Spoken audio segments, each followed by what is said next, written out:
History of Greece. Published December the 9th, 2017. Special characters are denoted as follows. And. Beginning and ending single or double quotations. And. Left and right parentheses. A bullet point. An M dash. The history of Greece encompasses the history of the territory of the modern nation-state of Greece, as well as that of the Greek people and the areas they inhabited and ruled historically. The scope of Greek habitation and rule has varied throughout the ages, and, as a result, the history of Greece is similarly elastic in what it includes. Generally, the history of Greece is divided into the following periods. Neolithic, covering a period beginning with the establishment of agricultural societies in 7000 BC and ending in 3200/3100 BC. Helladic, or Bronze Age, covering a period beginning with the transition to a metal-based economy in 3200/3100 BC to the rise and fall of the Mycenaean Greek palaces spanning roughly 5 centuries. 1600 to 1100 BC.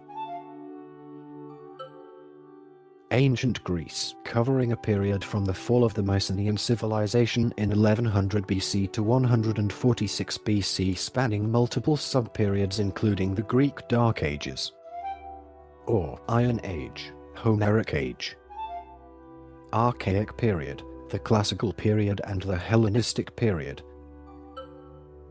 Roman Greece, covering a period from the Roman conquest of Greece in 146 BC to 324 AD.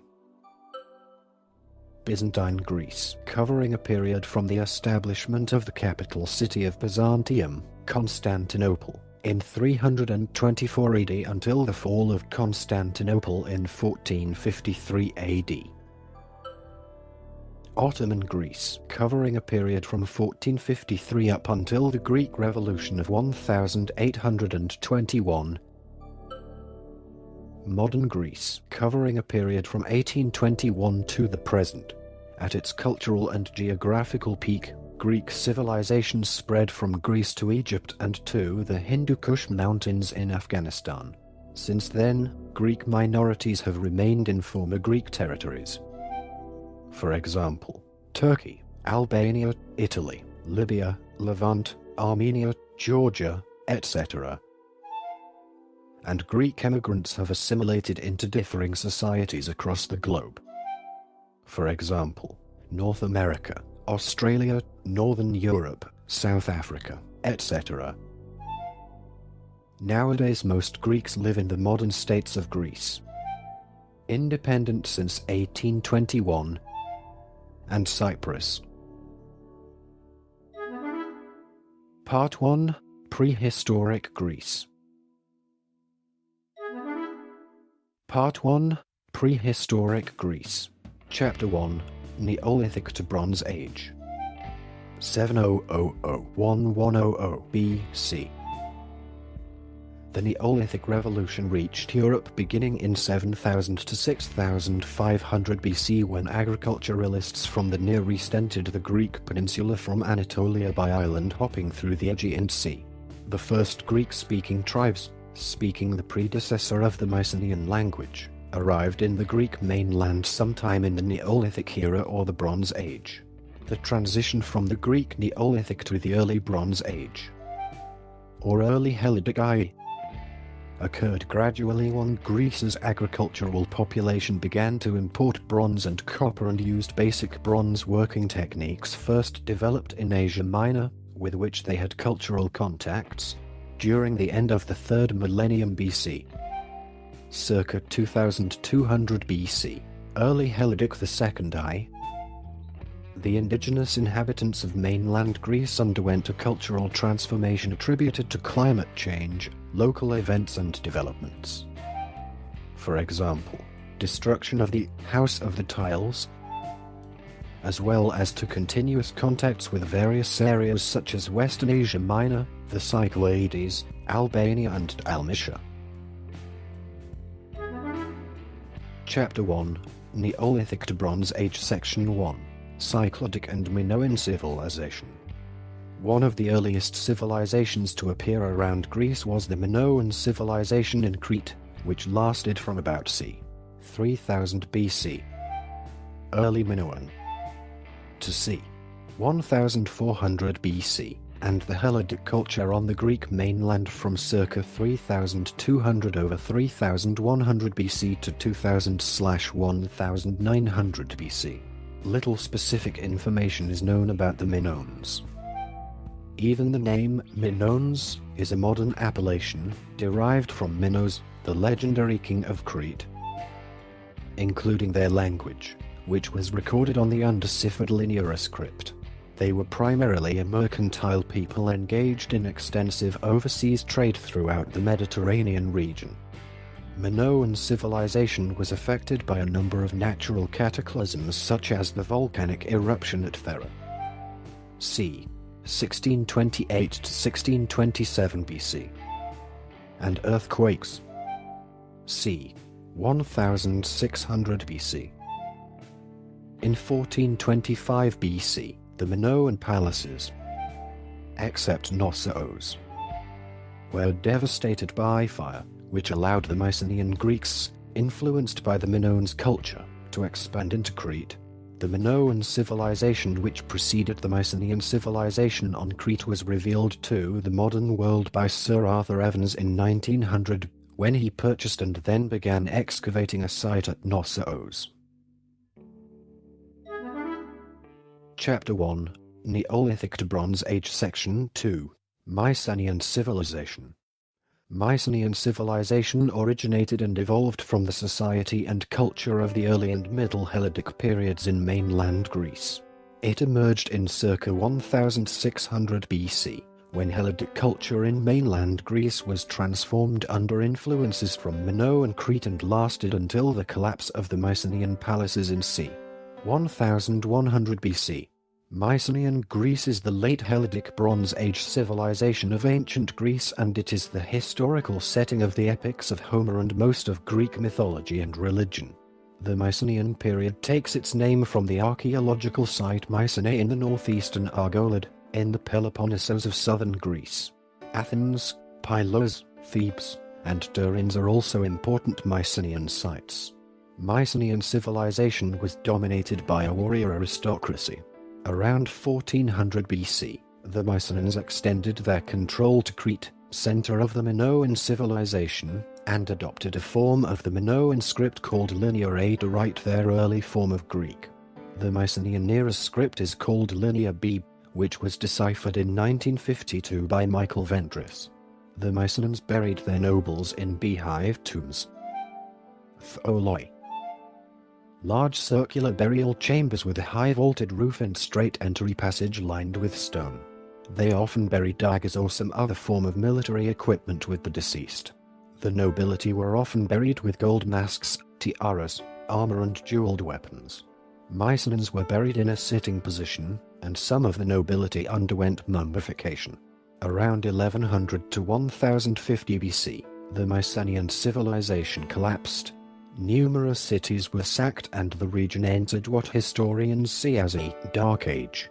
During this period, Greece experienced a decline in population and literacy. The Greeks themselves have traditionally blamed this decline on an invasion by another wave of Greek people, the Dorians, although there is scant archaeological evidence for this view. Part 2. Ancient Greece. 1100 to 146 BC. Ancient Greece refers to a period of Greek history that lasted from the Dark Ages to the end of antiquity, circa 600 AD. In common usage it refers to all Greek history before the Roman Empire, but historians use the term more precisely. Some writers include the periods of the Minoan and Mycenaean civilizations, while others argue that these civilizations were so different from later Greek cultures that they should be classed separately. Traditionally, the ancient Greek period was taken to begin with the date of the first Olympic Games in 776 BC, but most historians now extend the term back to about 1000 BC. The traditional date for the end of the classical Greek period is the death of Alexander the Great in 323 BC. The period that follows is classed as Hellenistic. Not everyone treats the classical Greek and Hellenic periods as distinct, however, and some writers treat the ancient Greek civilization as a continuum running until the advent of Christianity in the 3rd century AD. Ancient Greece is considered by most historians to be the foundational culture of Western civilization. Greek culture was a powerful influence in the Roman Empire, which carried a version of it to many parts of Europe.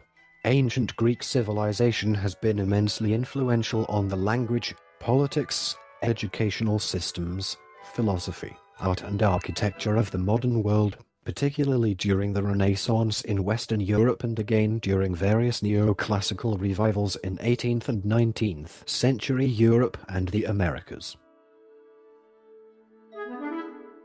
Part 2. Ancient Greece Chapter 1, Iron Age. 1100 to 800 BC. The Greek Dark Ages, circa 1100 BC 800 BC, refers to the period of Greek history from the presumed Dorian invasion and end of the Mycenaean civilization in the 11th century BC to the rise of the first Greek city-states in the 9th century BC and the epics of Homer and earliest writings in alphabetic Greek in the 8th century BC. The collapse of the Mycenaean coincided with the fall of several other large empires in the Near East, most notably the Hittite and the Egyptian. The cause may be attributed to an invasion of the sea people wielding iron weapons.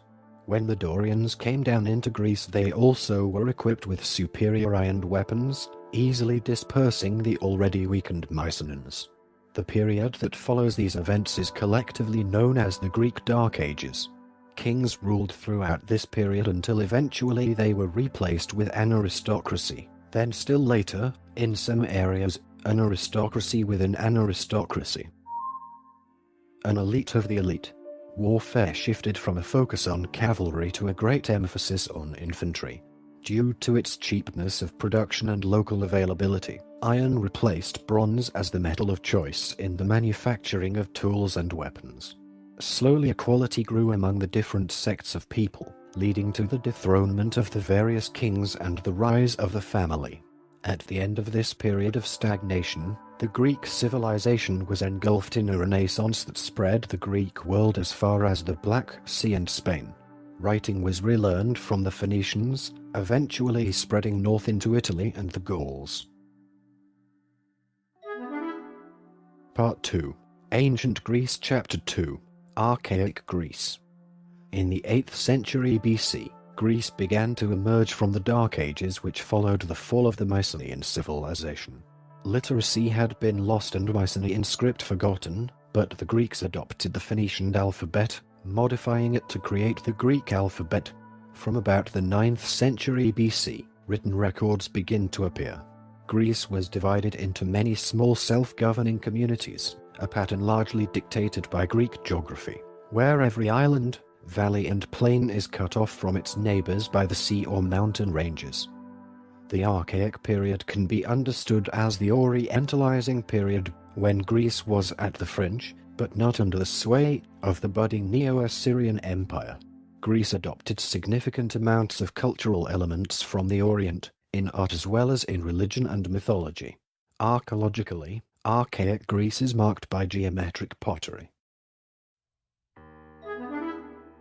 Part 2. Ancient Greece Chapter 3, Classical Greece.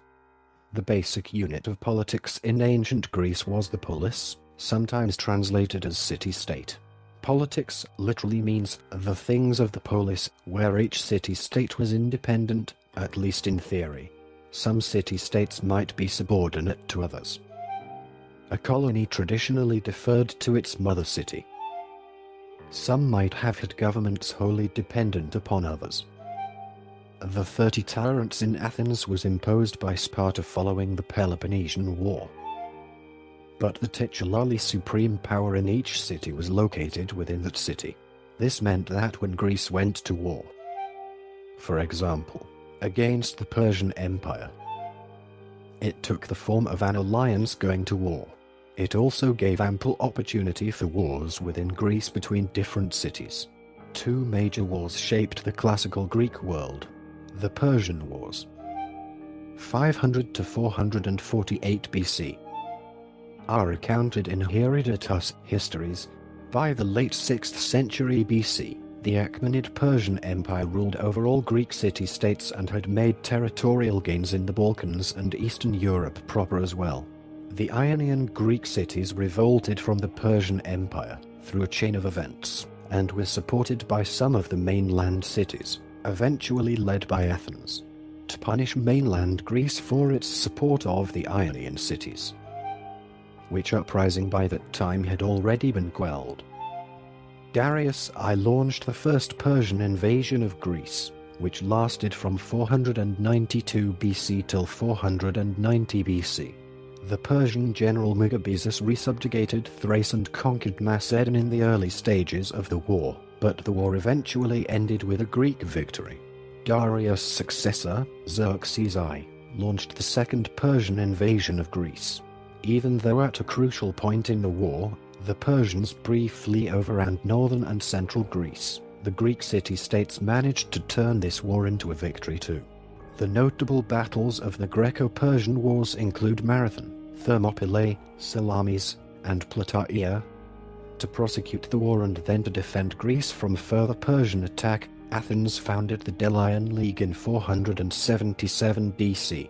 Initially, each city in the league would contribute ships and soldiers to a common army, but in time Athens allowed, and then compelled, the smaller cities to contribute funds so that it could supply their quota of ships. Secession from the league could be punished. Following military reversals against the Persians, the treasury was moved from Delos to Athens, further strengthening the latter's control over the league. The Delian League was eventually referred to pejoratively as the Athenian Empire.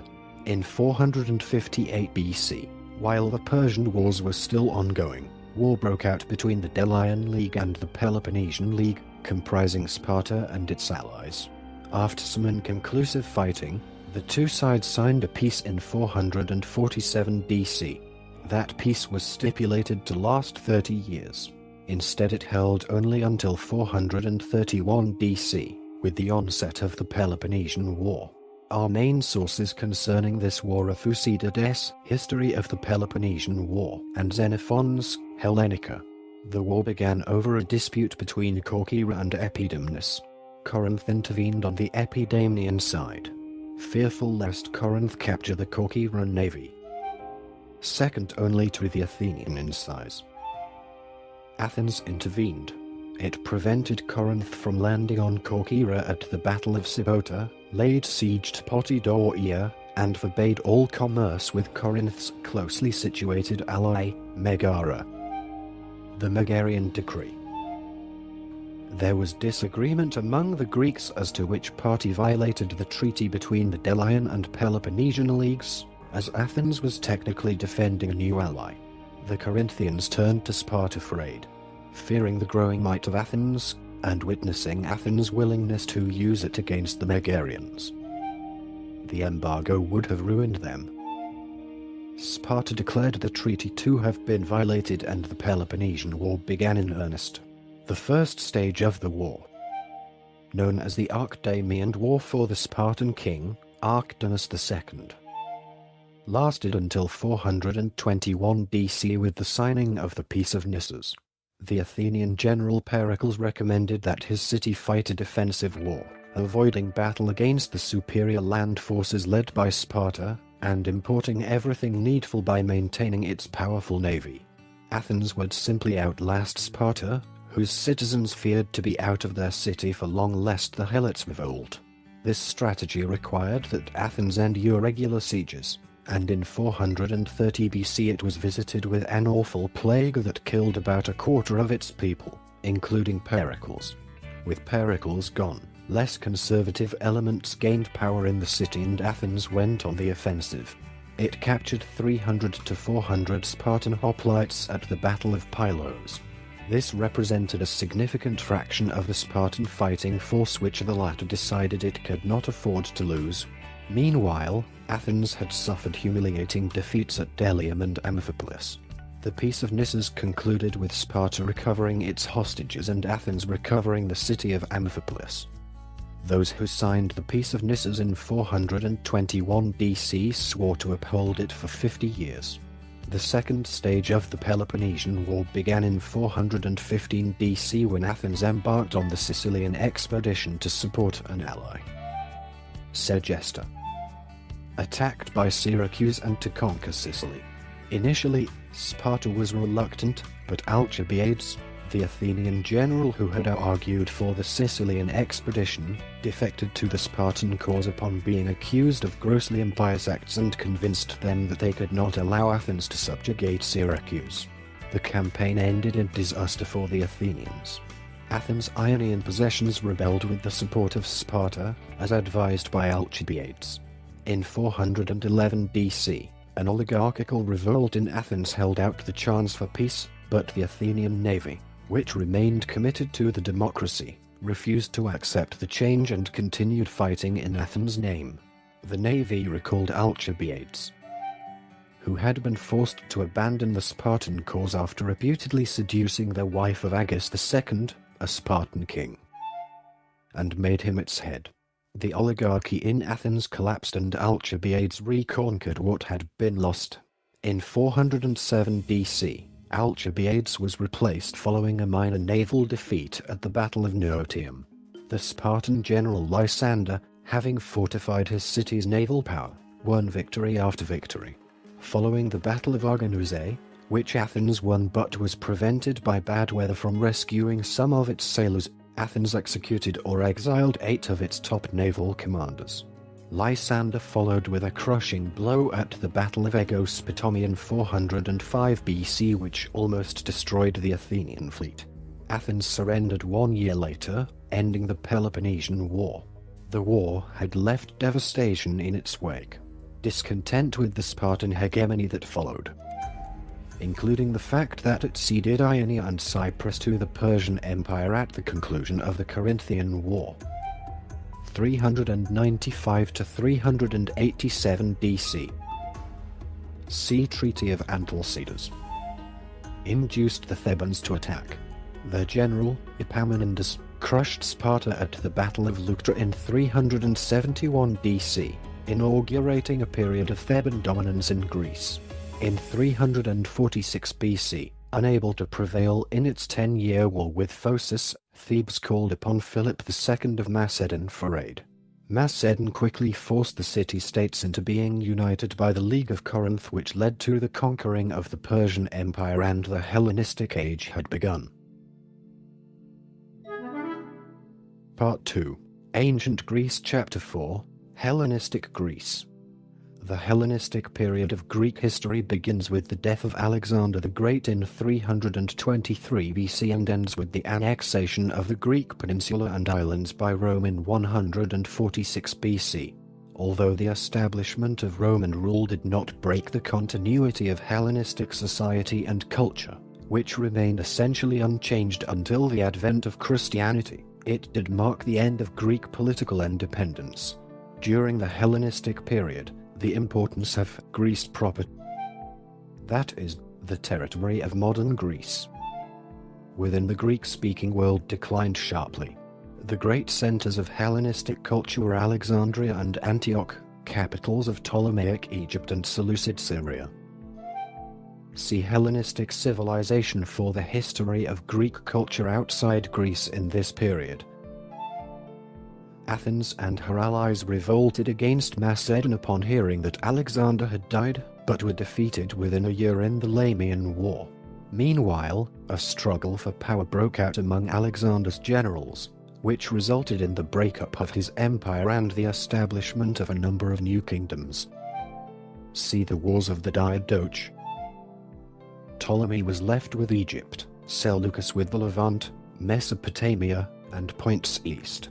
Control of Greece, Thrace, and Anatolia was contested, but by 298 BC the Antigonid dynasty had supplanted the Antipatrid.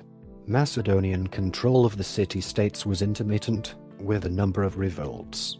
Athens, Rhodes, Pergamum and other Greek states retained substantial independence, and joined the Aetolian League as a means of defending it and restoring democracy in their states, whereas they saw Macedon as a tyrannical kingdom because of the fact they had not adopted democracy. The Achaean League, while nominally subject to the Ptolemies, was in effect independent, and controlled most of southern Greece. Sparta also remained independent, but generally refused to join any league.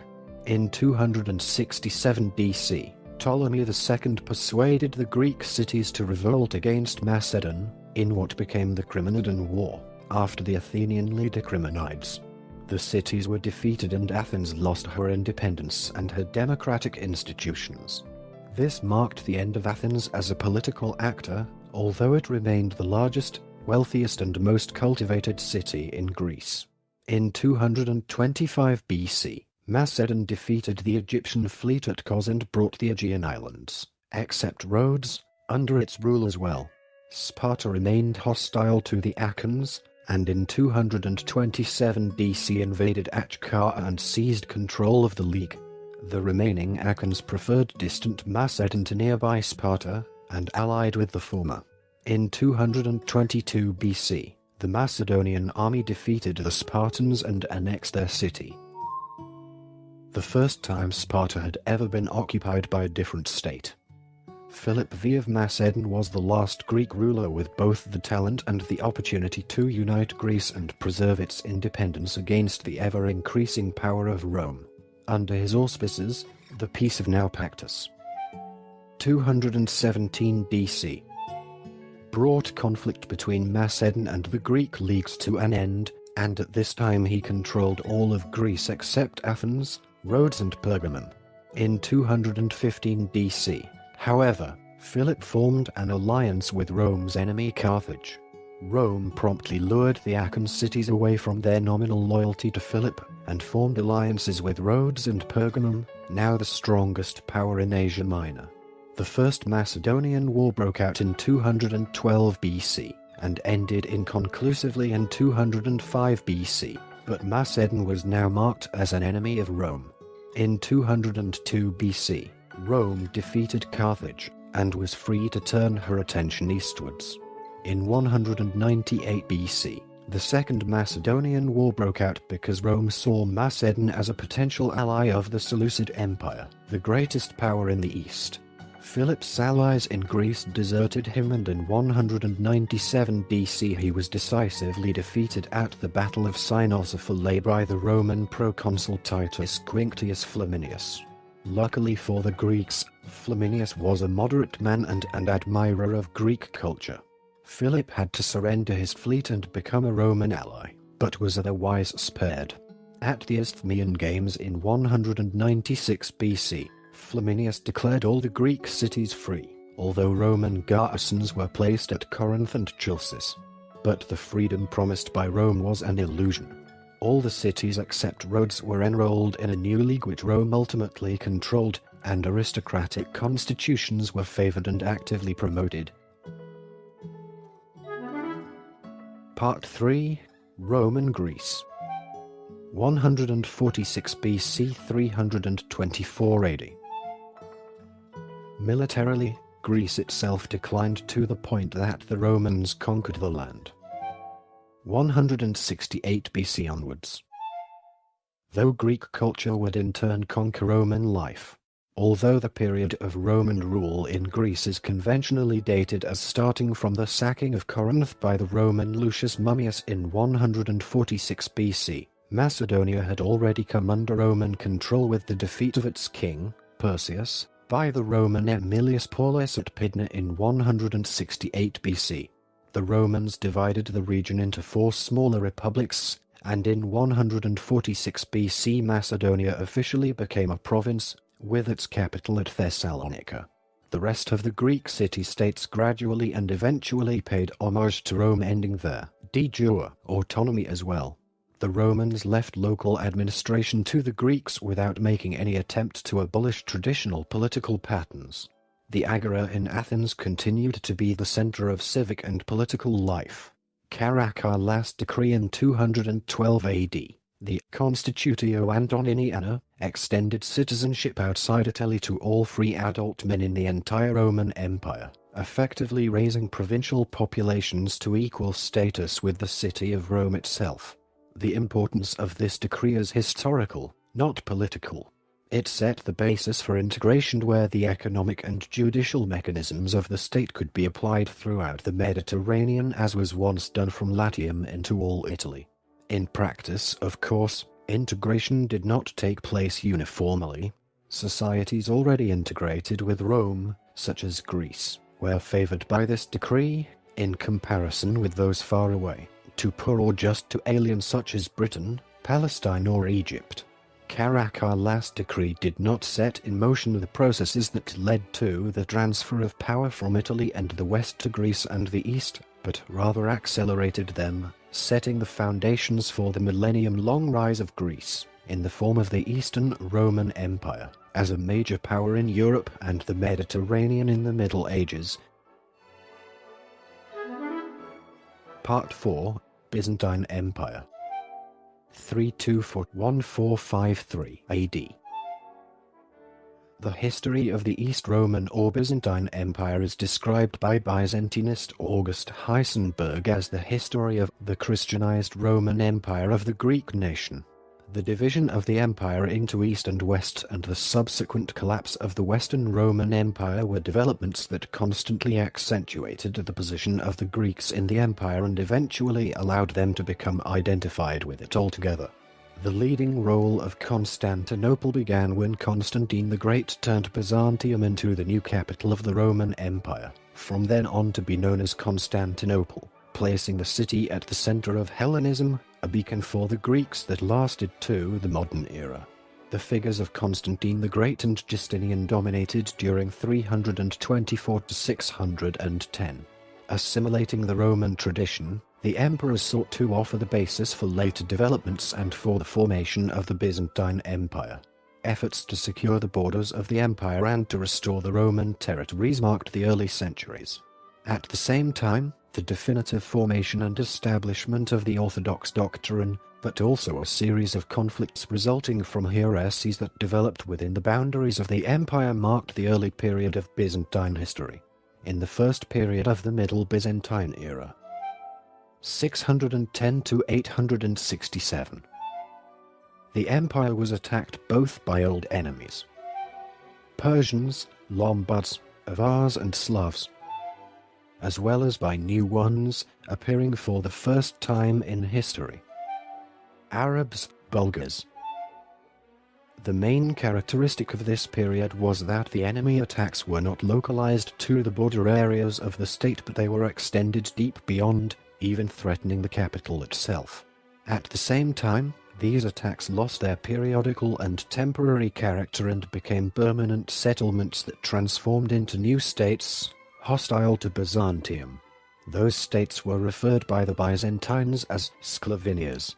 Changes were also observed in the internal structure of the empire, which was dictated by both external and internal conditions. The predominance of the small free farmers, the expansion of the military estates and the development of the system of themes brought to completion developments that had started in the previous period. Changes were noted also in the sector of administration. The administration and society had become immiscibly Greek, while the restoration of orthodoxy after the iconoclast movement allowed the successful resumption of missionary action among neighboring peoples and their placement within the sphere of Byzantine cultural influence. During this period the state was geographically reduced and economically damaged, since it lost wealth-producing regions. However, it obtained great legal, dogmatic and cultural homogeneity. From the late 8th century, the empire began to recover from the devastating impact of successive invasions, and the reconquest of Greece began. Greeks from Sicily and Asia Minor were brought in as settlers. The Slavs were either driven out or assimilated, and the Sclavinias were eliminated. By the middle of the 9th century, Greece was Greek again, and the cities began to recover due to improved security and the restoration of effective central control. Part 4, Byzantine Empire Chapter 1, Economic prosperity. When the Byzantine Empire was rescued from a period of crisis by the resolute leadership of the three Komnenoi emperors Alexios, John and Manuel in the 12th century, Greece prospered. Recent research has revealed that this period was a time of significant growth in the rural economy, with rising population levels and extensive tracts of new agricultural land being brought into production. The widespread construction of new rural churches is a strong indication that prosperity was being generated even in remote areas. A steady increase in population led to a higher population density, and there is good evidence that the demographic increase was accompanied by the revival of towns. According to Alan Harvey's Economic Expansion in the Byzantine Empire 900-1200, towns expanded significantly in the 12th century. Archaeological evidence shows an increase in the size of urban settlements, together with a notable upsurge in new towns. Archaeological evidence tells us that many of the medieval towns, including Athens, Thessaloniki, Thebes and Corinth, experienced a period of rapid and sustained growth, starting in the 11th century and continuing until the end of the 12th century. The growth of the towns attracted the Venetians, and this interest in trade appears to have further increased economic prosperity in Greece. Certainly, the Venetians and others were active traders in the ports of the Holy Land, and they made a living out of shipping goods between the Crusader kingdoms of Outremer and the West, while also trading extensively with Byzantium and Egypt. Part 4, Byzantine Empire Chapter 2, Artistic Revival. The 11th and 12th centuries are said to be the golden age of Byzantine art in Greece. Many of the most important Byzantine churches in and around Athens, for example, were built during these 2 centuries, and this reflects the growth of urbanization in Greece during this period. There was also a revival in the mosaic art, with artists showing great interest in depicting natural landscapes with wild animals and scenes from the hunt. Mosaics became more realistic and vivid, with an increased emphasis on depicting three-dimensional forms. With its love of luxury and passion for color, the art of this age delighted in the production of masterpieces that spread the fame of Byzantium throughout the Chrysotine world. Beautiful silks from the workshops of Constantinople also portrayed in dazzling color animals: lions, elephants, eagles, and griffins, confronting each other, or representing emperors gorgeously arrayed on horseback or engaged in the chase. The eyes of many patrons were attracted and the economy of Greece grew. In the provinces, regional schools of architecture began producing many distinctive styles that drew on a range of cultural influences. All this suggests that there was an increased demand for art, with more people having access to the necessary wealth to commission and pay for such work. Yet the marvelous expansion of Byzantine art during this period, one of the most remarkable facts in the history of the empire, did not stop there. From the 10th to the 12th century, Byzantium was the main source of inspiration for the West. By their style, arrangement, and iconography, the mosaics of St. Mark's at Venice and of the cathedral at Torcello clearly show their Byzantine origin. Similarly, those of the Palatine Chapel, the Martorana at Palermo, and the Cathedral of Cephalonia, together with the vast decoration of the cathedral at Monreale, prove the influence of Byzantium in the Norman court of Sicily in the 12th century. Hispano-Moorish art was unquestionably derived from the Byzantine. Romanesque art owes much to the East, from which it borrowed not only its decorative forms but the plan of some of its buildings, as is proved, for instance, by the domed churches of southwestern France. Princes of Kiev, Venetian doges, abbots of Monte Cassino, merchants of Amalfi, and the Norman kings of Sicily all looked to Byzantium for artists or works of art. Such was the influence of Byzantine art in the 12th century, that Russia, Venice, southern Italy and Sicily all virtually became provincial centers dedicated to its production. Part 4, Byzantine Empire Chapter 3, The Fourth Crusade.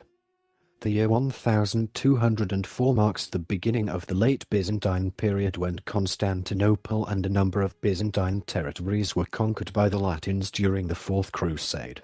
During this period, a number of Byzantine Greek successor states emerged, such as the Empire of Nicaea, the Despotate of Epirus, and the Empire of Trebizond. In Latin-occupied territories, elements of feudality entered medieval Greek life. The Latin Empire, however, lasted only 57 years when, in 1261, Constantinople was reclaimed by the Byzantine Greeks and the Byzantine Empire was restored. From 1261 onwards, Byzantium underwent a gradual weakening of its internal structures and the reduction of its territories from Ottoman invasions, culminating in the fall of Constantinople on May 29, 1453. The Ottoman conquest of Constantinople resulted in the official end of both Byzantium and the Byzantine period of Greek history. The medieval Greek life would continue well into the Ottoman period. Part 5. Venetian and Ottoman rule. 15th century 1821 AD. When the Ottomans arrived, two Greek migrations occurred. The first migration entailed the Greek intelligentsia migrating to Western Europe and influencing the advent of the Renaissance. The second migration entailed Greeks leaving the plains of the Greek peninsula and resettling in the mountains. The millet system contributed to the ethnic cohesion of Orthodox Greeks by segregating the various peoples within the Ottoman Empire based on religion. The Greeks living in the plains during Ottoman rule were either Christians who dealt with the burdens of foreign rule or crypto-Christians. Greek Muslims who were secret practitioners of the Greek Orthodox faith. Some Greeks became crypto-Christians to avoid heavy taxes and at the same time express their identity by maintaining their ties to the Greek Orthodox Church. However, Greeks who converted to Islam and were not crypto-Christians were deemed Turks in the eyes of Orthodox Greeks, even if they didn't adopt the Turkish language. The Ottomans ruled Greece until the early 19th century. Part 6. Modern Greek nation-state. 1821 present. In the early months of 1821, the Greeks declared their independence but did not achieve it until 1829. The great powers first shared the same view concerning the necessity of preserving the status quo of the Ottoman Empire, but soon changed their stance. Scores of non-Greeks volunteered to fight for the cause, including Lord Byron. On October 20, 1827, a combined British, French and Russian naval force destroyed the Ottoman and Egyptian armada. The Russian Minister of Foreign Affairs, Ios Kapodistrias, himself a Greek, returned home as president of the new republic. The first capital of the independent Greece was Aegian. 1828 to 1829. And the second was Nafplio. 1828 to 1834. After his assassination, the European powers helped turn Greece into a monarchy. The first king, Otto, came from Bavaria and the second, George I, from Denmark. In 1834, King Otto transferred the capital to Athens. During the 19th and early 20th centuries, Greece sought to enlarge its boundaries to include the ethnic Greek population of the Ottoman Empire. Greece played a peripheral role in the Crimean War. When Russia attacked the Ottoman Empire in 1853, Greek leaders saw an opportunity to expand north and south into Ottoman areas that had a Christian majority. However, Greece did not coordinate its plans with Russia, did not declare war, and received no outside military or financial support. The French and British seized its major port and effectively neutralized the Greek army. Greek efforts to cause insurrections failed as they were easily crushed by Ottoman forces. Greece was not invited to the peace conference and made no gains out of the war. The frustrated Greek leadership blamed the king for failing to take advantage of the situation. His popularity plunged and he was later forced to abdicate. The Ionian Islands were returned by Britain upon the arrival of the new King George I in 1863 and Thessaly was ceded by the Ottomans. As a result of the Balkan Wars of 1912 to 1913, Epirus, southern Macedonia, Crete and the Aegean Islands were annexed into the Kingdom of Greece. Another enlargement followed in 1947, when Greece annexed the Dardanelles Islands from Italy. Part 6. Modern Greek Nation-State Chapter 1. Modernization. In the late 19th century, modernization transformed the social structure of Greece. The population grew rapidly, putting heavy pressure on the system of small farms with low productivity. Overall, population density more than doubled from 41 persons per square mile in 1829 to 114 in 1912. 16 to 44 per kilometers squared. One response was emigration to the United States, with 250,000 people leaving between 1906 and 1914. Entrepreneurs found numerous business opportunities in the retail and restaurant sectors of American cities. Some sent money back to their families, others returned with hundreds of dollars, enough to purchase a farm or a small business in the old village. The urban population tripled from 8% in 1853 to 24% in 1907. Athens grew from a village of 6,000 people in 1834, when it became the capital, to 63,000 in 1879, 111,000 in 1896, and 167,000 in 1907.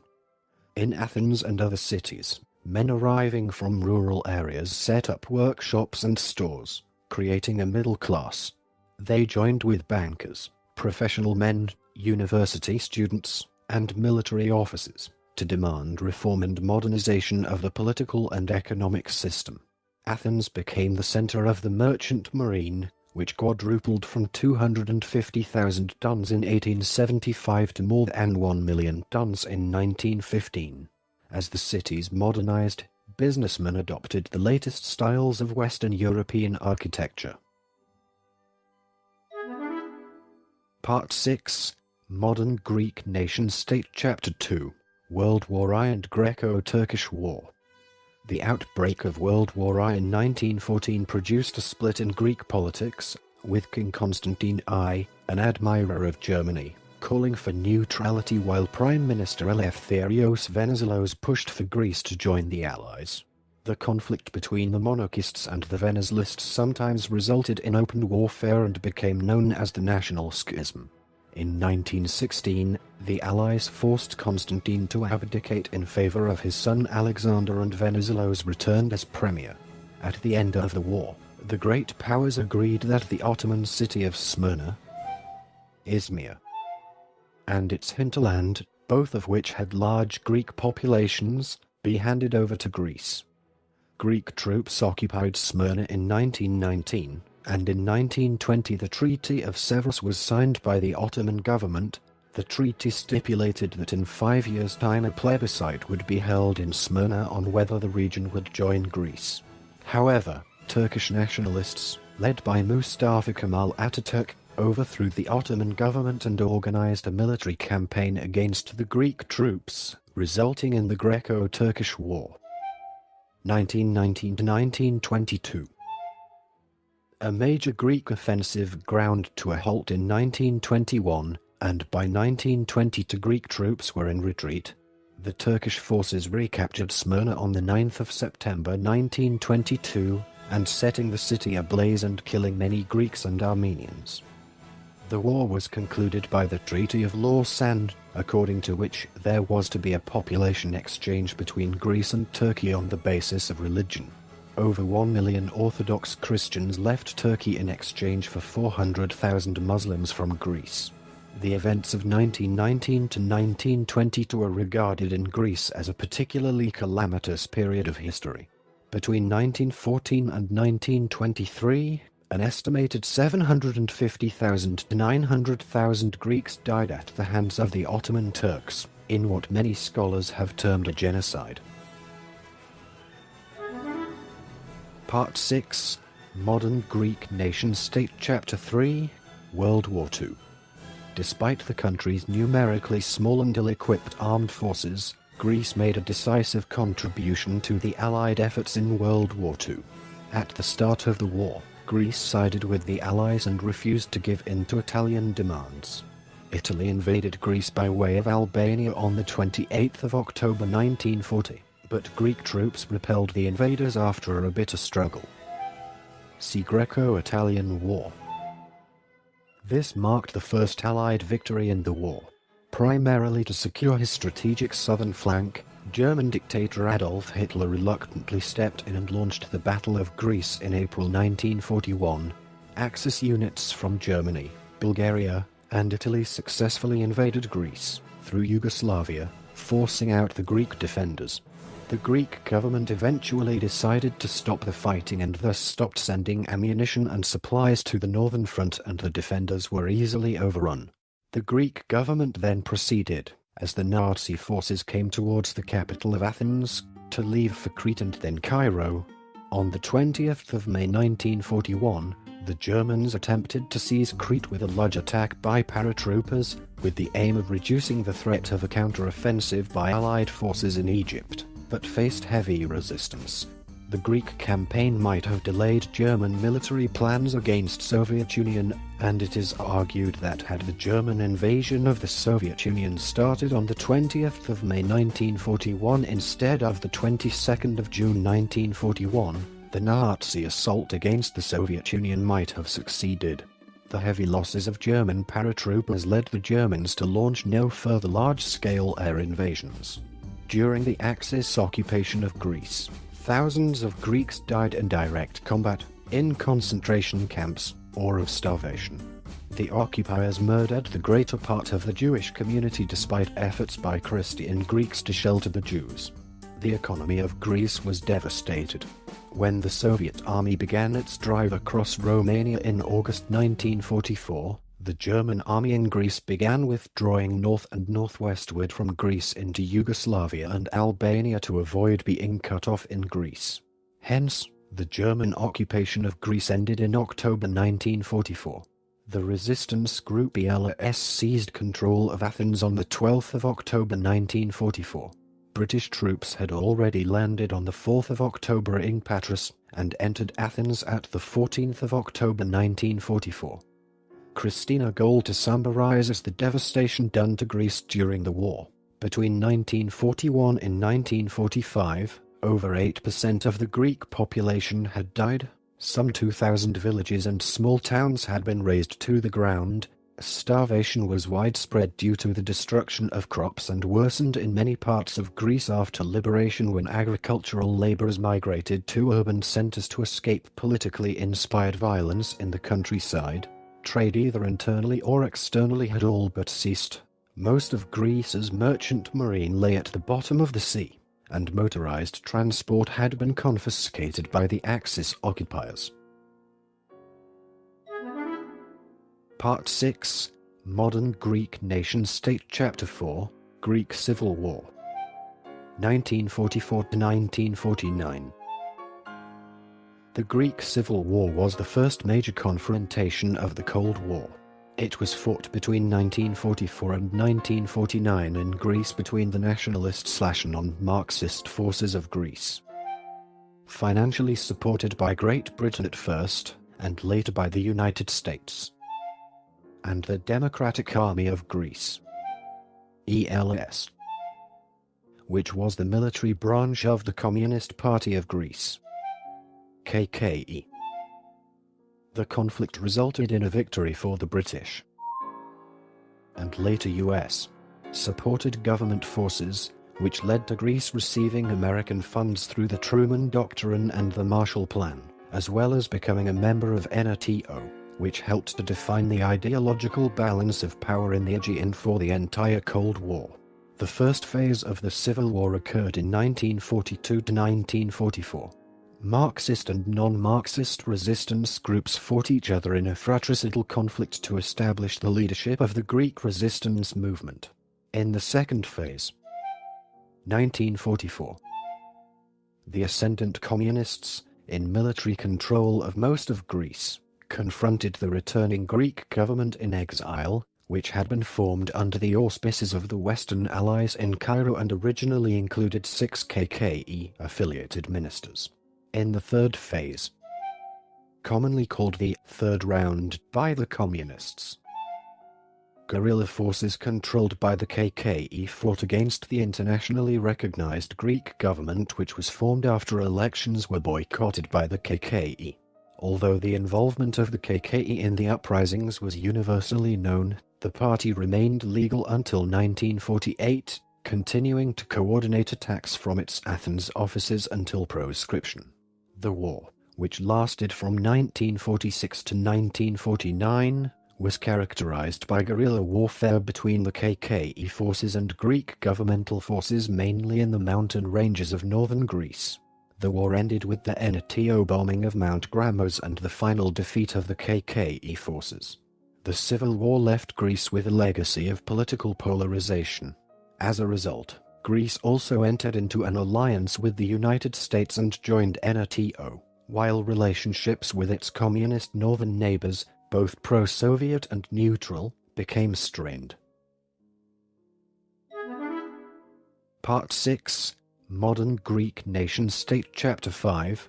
Post-War Recovery and Military Junta. In the 1950s and 1960s, Greece developed rapidly, initially with the help of the Marshall Plan's grants and loans, and later through growth in the tourism sector.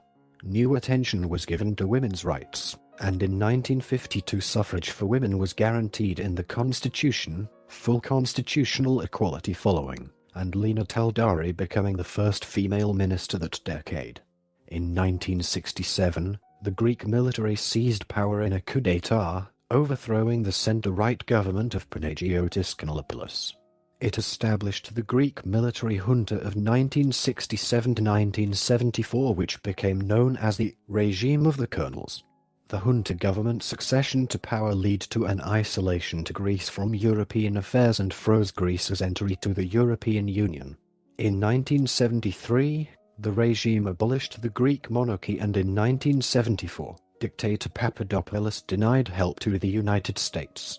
After a second coup that year, Colonel Ionides was appointed as the new head of state. Ionides was responsible for the 1974 coup against President Markarios of Cyprus. The coup became the pretext for the first wave of the Turkish invasion of Cyprus in 1974. See Greco-Turkish relations. The Cyprus events and the outcry following a bloody suppression of Athens' Polytechnic uprising in Athens led to the implosion of the military regime. An exiled politician, Konstantinos Karamanlis, returned and became interim prime minister on July 23, 1974, and later gained re-election for 2 further terms at the head of the conservative New Democracy Party. In August 1974, Greek forces withdrew from the integrated military structure of NATO in protest at the Turkish occupation of northern Cyprus. Part 6. Modern Greek Nation-State Chapter 6. Restoration of Democracy. In 1974, a referendum voted 69% to 31% to confirm the deposition of King Constantine II. A democratic republican constitution came into force. Another previously exiled politician, Andreas Papandreou, also returned and founded the socialist PSOK party, Pan-Hellenic Socialist Movement, which won the 1981 election and dominated Greek politics for almost 2 decades. After the restoration of democracy, Greece's stability and economic prosperity improved significantly. Greece rejoined NATO in 1980, joined the European Union (EU) in 1981 and adopted the euro as its currency in 2001. New infrastructure funds from the EU and growing revenues from tourism, shipping, services, light industry and the telecommunications industry have brought Greeks an unprecedented standard of living. Tensions continue to exist between Greece and Turkey over Cyprus and the delimitation of borders in the Aegean Sea, but relations have considerably thawed following successive earthquakes, first in Turkey and then in Greece, and an outpouring of sympathy and generous assistance by ordinary Greeks and Turks. See earthquake diplomacy. Part 6, Modern Greek Nation-State Chapter 7, Economic Crisis of 2009-Present. From late 2009, fears developed in investment markets of a sovereign debt crisis concerning Greece's ability to pay its debts, in view of the huge increase in the country's government debt, mainly caused by the misuse of European loans by corrupt Greek politicians. This crisis of confidence was indicated by a widening of bond yield spreads and risk insurance on credit default swaps compared to other countries, most importantly Germany. Downgrading of Greek government debt to junk bond status created alarm in financial markets. On the 2nd of May 2010, the Eurozone countries and the International Monetary Fund agreed on a €110 billion loan for Greece, conditional on the implementation of harsh austerity measures. In October 2011, Eurozone leaders also agreed on a proposal to write off 50% of Greek debt owed to private creditors, increasing the EFSF to about €1 trillion and requiring European banks to achieve 9% capitalization to reduce the risk of contagion to other countries. These austerity measures were extremely unpopular with the Greek public, precipitating demonstrations and civil unrest. This recording is a derivative work from Wikipedia. For more information, please visit www.frogcast.org.